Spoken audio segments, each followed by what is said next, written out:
These children are from a high school in Honduras. Those from an elementary school in Brazil, a high school in Japan, and an elementary school in Africa. But these students attend a school here in Canada. So there's certain inequalities there that you can notice just by the clothing, which is very shallow. Uniforms is easy. The school can provide them for like children that need them, that cannot afford them. St. Thomas University student Luisa Ospina went to a school in Colombia for most of her life.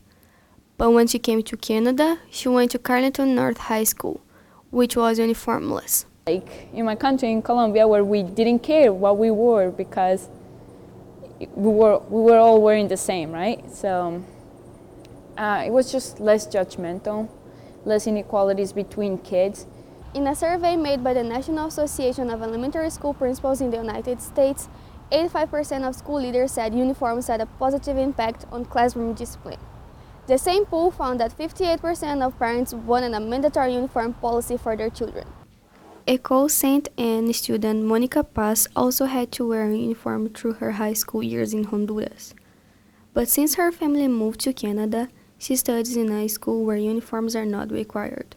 I think all Canadian schools should allow school uniforms, first of all because it creates less drama, because students don't have to worry about the dress code and they can be more focused on learning. And secondly, I think that based on punctuality, it's easier to get ready in the morning if you have a uniform rather than just picking out your clothes. So also it's cheaper to just buy a uniform rather than buying clothes to wear throughout the whole school year. Journalism student at St. Thomas University, Hadil Bashar studied in two different countries, Iraq and United Arab Emirates, where uniforms were mandatory.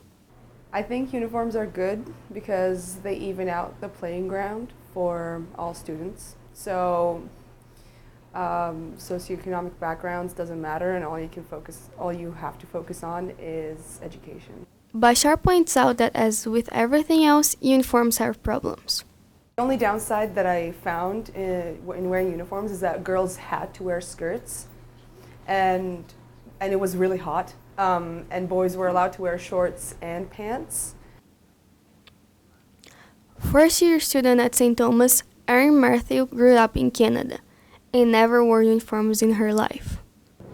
Uniforms, they solve a lot of problems, like they solve dress code problems, they solve bullying problems. When everyone looks the same, when everyone dresses the same, everyone's accepting everyone else. Josh Walter, on the other hand, also studied in a Canadian school for his whole life. For him, uniforms are the worst. I don't like uniforms. I think growing up, I think you have to go through the process of figuring out who you are, and I think your style is really important. It's a way you just get to communicate who you are, and I think uniforms just kind of kill that.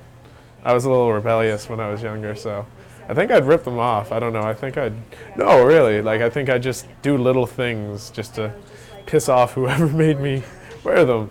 In Canada, school uniforms were never required in most public schools. European school uniforms influence several countries in the world, but not Canada. A survey made by the University of Houston showed the average absence rate for girls in middle and high school decreased by 7% after the introduction of uniforms. Another survey showed 90% of the United States school leaders believe uniforms make it easier to get kids ready in the morning. For Student Journalism, Fernanda Damiani reports.